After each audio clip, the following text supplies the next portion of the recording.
Hello everyone, welcome to the session. Today we will see how to do transformation using XSLT in BizTalk. I have created a source and destination schema.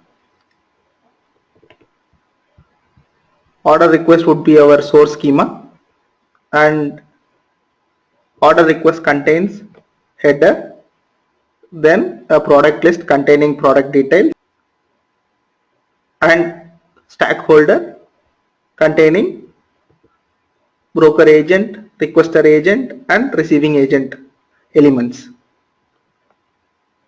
And finally, it also has a document container which would contain the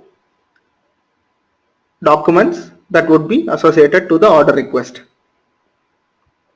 And we would be transforming into a canonical message. And here is our canonical message. Attachments would contain the list of documents received in the order request, and stack holder has a holder record which is a repeating record which would contain all the stakeholder details that is coming in the order request. And we will use a simple helper utility for the concatenation of stakeholder first name and last name. I have already created a map and I have loaded the source and destination schema. Let us try to first complete the one-to-one mapping that we can achieve from the source to destination.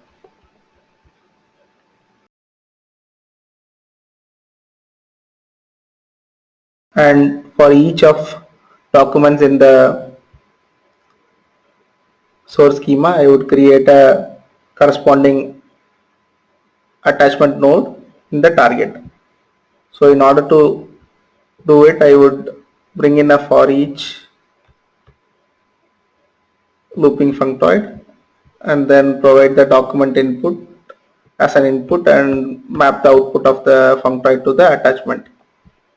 Then I would do a one-to-one mapping for the remaining elements.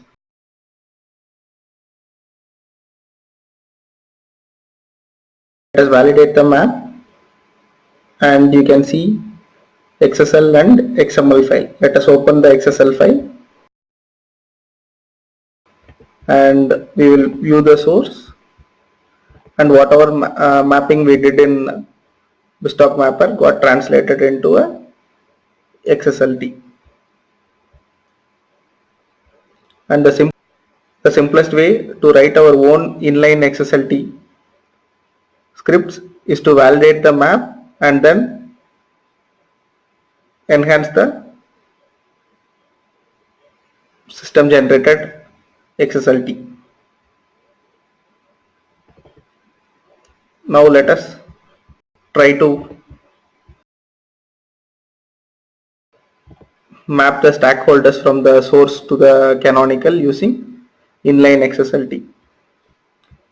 Let me do a one-to-one mapping so that when I do a validate map, it will generate the nodes that can be used in our XSLT. I would bring in a scripting functoid and choose an external assembly. Then I will use BizTalk dj.utilities and then select the map helper class, and I will choose get stakeholder full name. I will provide the first name and last name of the broker agent and map the output of the scripting functoid to the full name in the canonical holder element.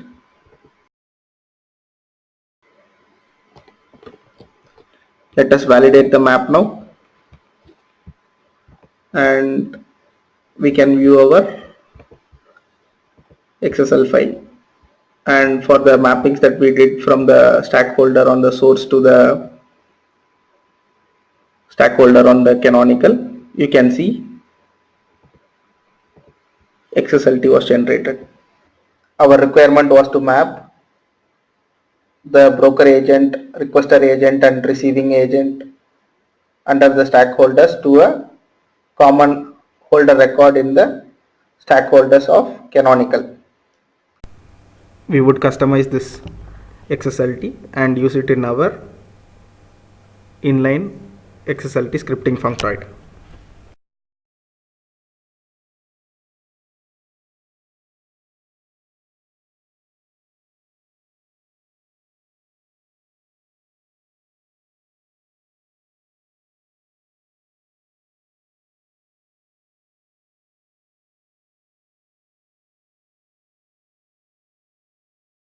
I would add a stack holder element to wrap the mappings on the canonical node.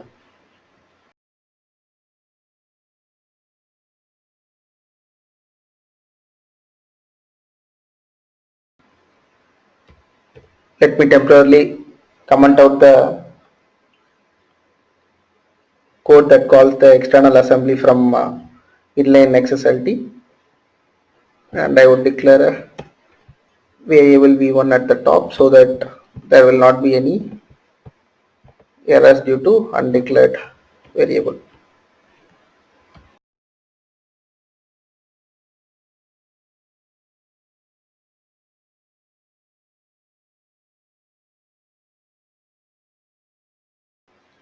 Our requirement was to map the broker agent, requester agent and receiving agent under stack holders to a common node in canonical, which is under stack holders.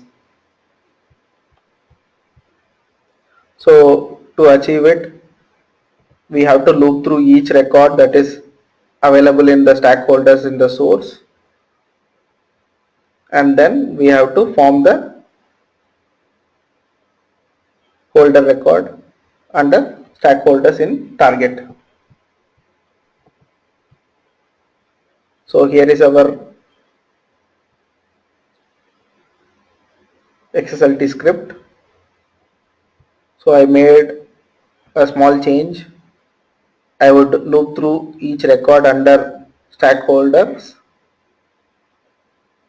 and then generate a holder record for each record under stack holders.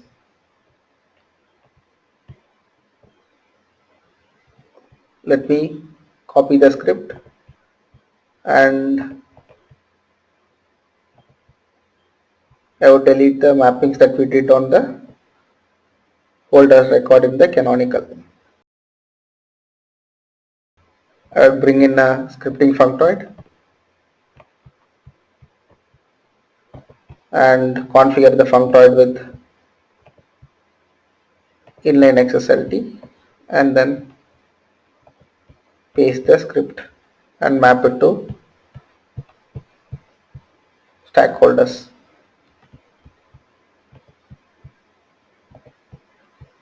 Let me test the map, and here is our output, and here you can see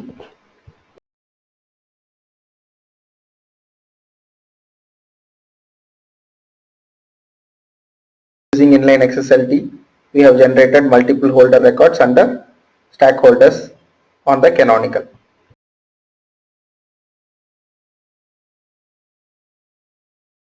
Now let us try to provide information such as sequence number and type.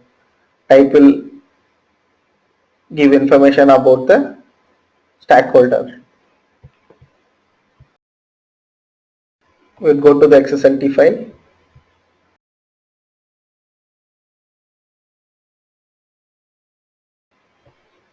As sequence number and type or attribute, we would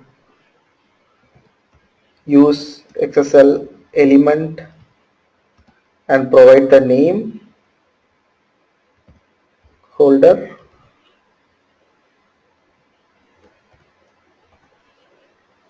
and we would add attributes to it.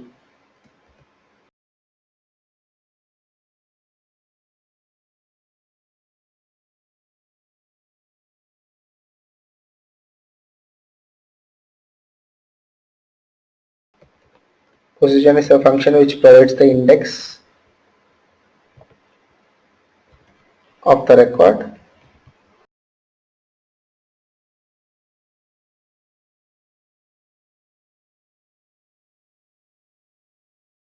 I would also add type attribute and provide a hard-coded value for receiving agent. Similarly, I will repeat the steps for broker agent and requester.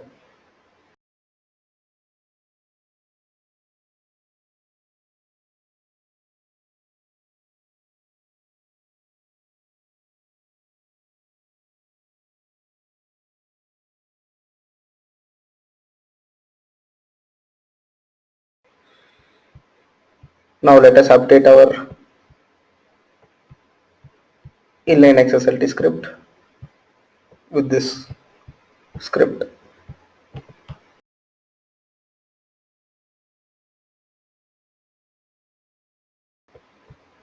I would test the map, and here is our output, and you can see sequence number for each record is captured, and then type is also specified. But if you see, the sequence number is resetted for a specific type of broker. For receiving agent it is 1 2 3, and again it is reset to 1 for a requester agent. So in case if we have to auto increment continuously for all the stakeholders, then we can write a simple inline C# method and invoke it in the inline XSLT script to have the auto incremented sequence number.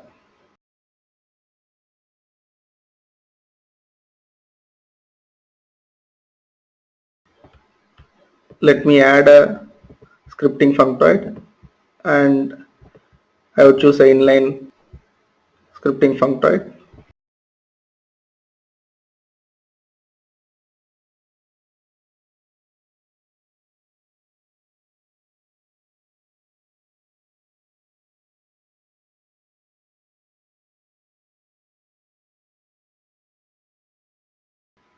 So let me configure a scripting functoid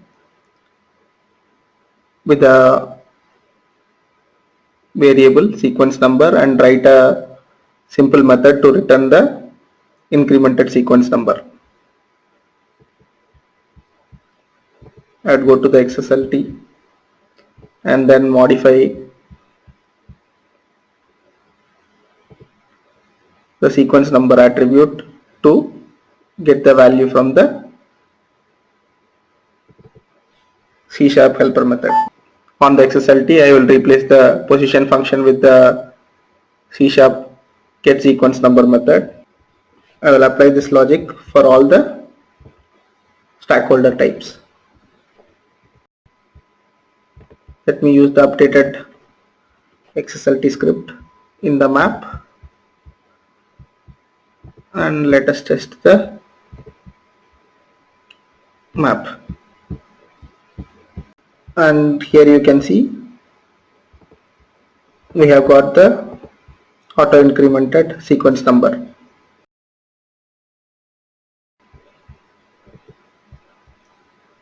Now let us try to invoke an external assembly from inline XSLT.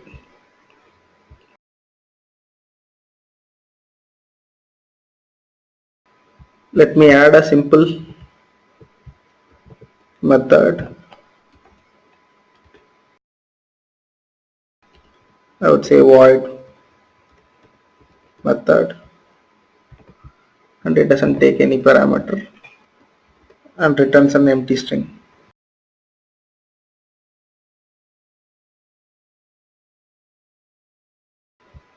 I would build and get this DLL.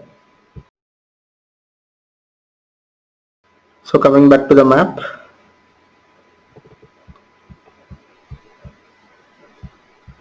I would configure another scripting functoid with an external assembly, and then choose the map helper class, and then choose the void method.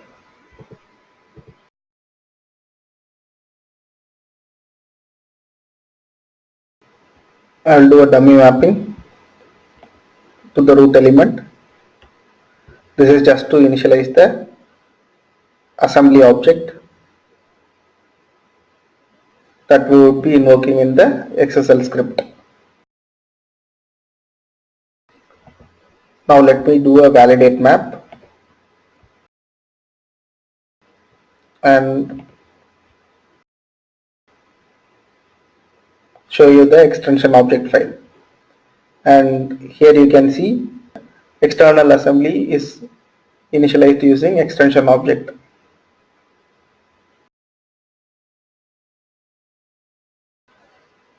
If I don't configure this dummy method, this extension object will not be initialized. Let me revalidate the map and show you the extension object file. So let me bring in that void configuration scripting functoid, and we would go to the XSLT script. Let us uncomment the code that invokes external assembly.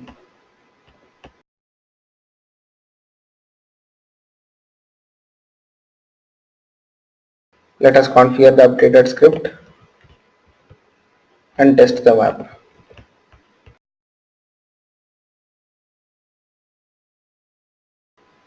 As you see here, the full name of the destination message is having the concatenated information of first name and last name from the source. This is done through using external assembly method.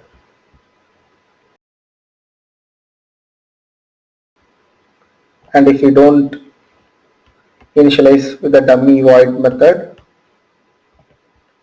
we will not be able to test the map.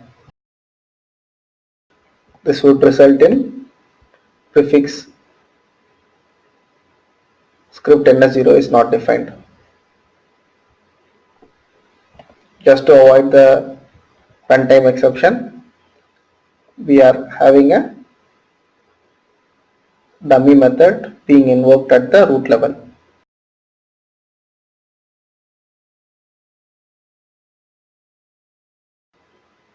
Let us validate the map and store the XSL and extension object files, and we would delete all the mappings, and on the property of the map grid we will choose the custom extension object and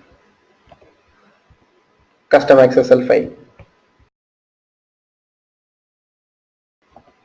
Let me open the XSL file.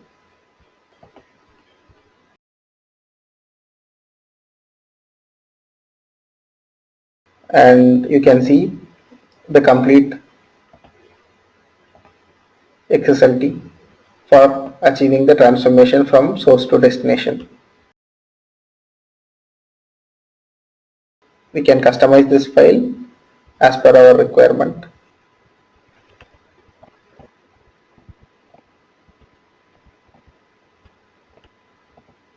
So on the grid property I would specify the XSL and extension object files, and I would completely remove the mappings in the BizTalk map. Let us do the test map again and see the output. Using XSLT we can achieve the transformation.